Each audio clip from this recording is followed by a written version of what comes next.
So, for people that may not know, I served around about 6 years in the regular British Army.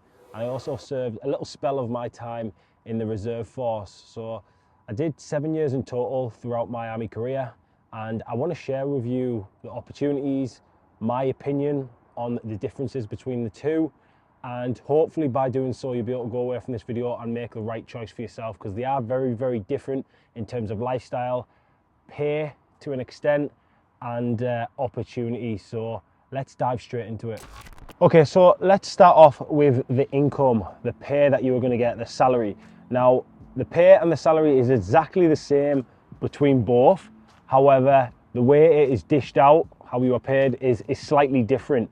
So in the regular army, you are paid a wage and it goes into your bank every single month. Exactly the same in the reserve force. However, because you're doing less time and you are only turning up to certain drill nights, you only get paid a quarter of a day's pay on them drill nights. Now, the only time you get a big wedge of money is if you are doing full days, which are few and far between, or if you're doing weekend work, or if you're going on your 2-week camps. Now, most reserve forces want you to do at least 28 days of full days to get paid your bonuses at the end of the year.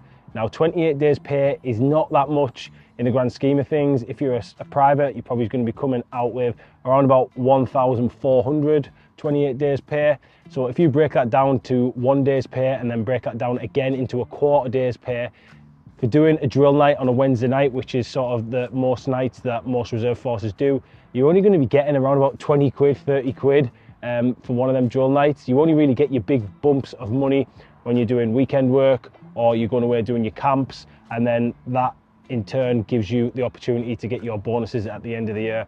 Whereas obviously in the regulars, it is a full-time job. You're going to be getting paid that 1,400, 1,500, whatever the case may be, every single month. So that's how the income differs. However, the reserve force is supposed to be substituted alongside another job. It's a reserve job.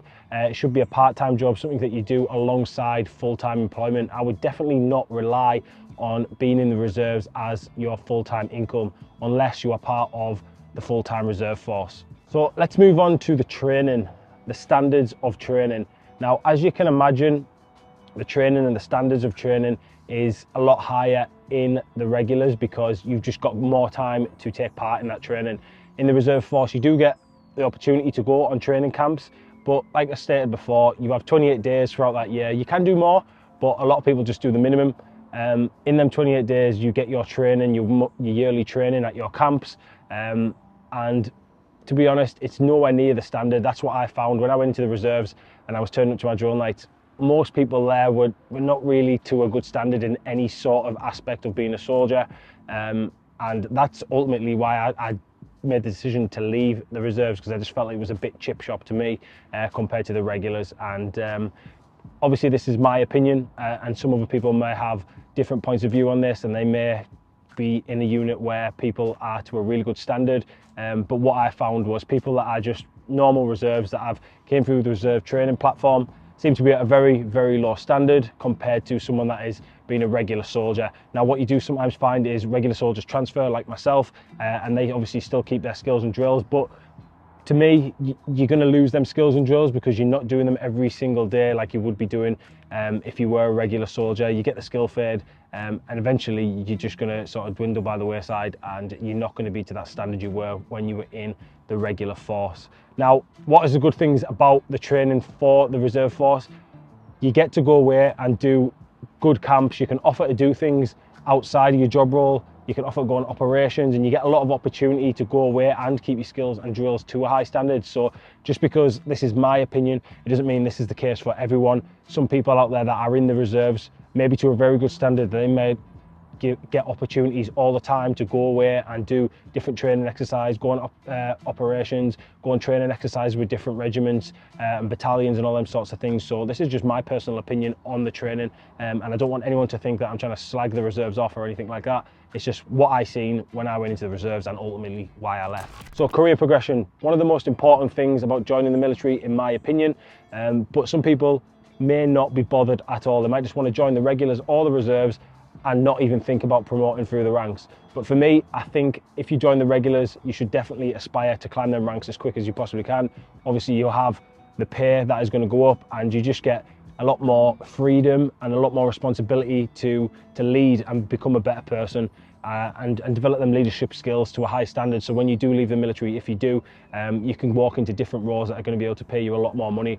Now, in the reserves, it's going to be a lot harder to climb the ranks, in my opinion, once again, because I just don't think you are going to get enough time to develop them leadership skills unless you are working in a job on your civilian sort of side of life, where you are maybe in a management position already and you have got leadership skills, and you can just develop the military skills alongside them to help you progress in the ranks in the reserves. Now, this is very, very subjective because I was not in the reserves long enough to see any sort of career progression.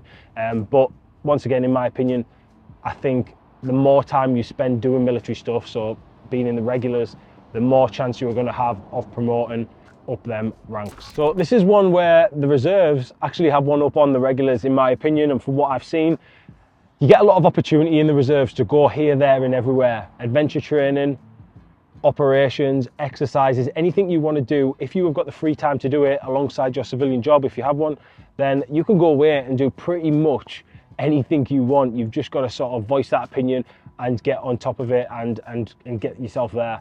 Whereas in the regulars, you obviously can't always be going away doing different things. You have responsibilities within your regiment or your battalion that you need to fulfill, and sometimes they need you within your unit to do the daily things that they need to do as a unit.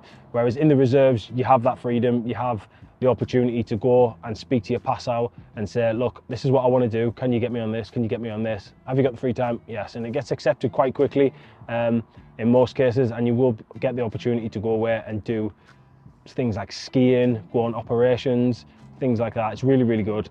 So like I said, reserves really good for opportunity if you want to do sort of extracurricular activities, as well as go on sort of operations, exercises, them sort of things with different units, not just stay within your role. So staying away from home or being close to home, this is obviously subjective to what your opinion is. Do you like to be close to home? The reserves is obviously going to be better for that. Do you like to be further away? The regulars could be better for that, depending on what unit you're in and where you're based at in the country or abroad. Like I said, there's no really pros and cons to this one here. You just make the choice that's right for you. If you're joining the regulars, you can still pick units that are very close to home. And if you join in the reserves, you could opt to choose a reserve force that's a little bit further afield. So this one here, there's no real pros or cons. You just have to make the right choice for you in terms of where you want to be, what unit you want to be in, what job role you want to do, and are you going to get job satisfaction out of it. So one thing that always gets overlooked is something called networking. So meeting new people, finding new opportunities. Now, the reserve force is really, really good for this, as a lot of people in the reserves have got civilian jobs, and these people can be things like doctors, work at big businesses, and help you out to get a job if you are someone that is looking for different opportunities outside of the military. Okay, and the last one then is the culture. Now, I found, from my personal opinion, that the culture in the regulars is just so much better because you're there, everyone's doing the same thing, everyone is there every single day. You know what to expect on a daily basis. You know the people that you're living with and the people that you're going out on the piss with, all these sorts of things. The culture and the cohesion is just a lot better. When you go to these drill nights, it feels like you're sort of just there doing a couple of hours, you're going home, you don't see them again for another couple of weeks. So you can just imagine that the culture is just not as strong, and the cohesion, the teamwork coming together is just not as strong as what it would be in the regulars. Now, I want to finish off this video saying that both are really good choices, but you need to think carefully before applying for either one, because there is downfalls that I've spoke about in this video with both of them, and there is definitely positives within both of them to do a lot of good things. So make sure you make the right choice for you. Don't be led astray by the careers officers if that is something that is tending to happen, and just make the choice that you think you're going to be most comfortable with whilst going through your career. I hope you enjoyed the video. If you did, give it a like and possibly subscribe. I appreciate it. Catch you in the next one.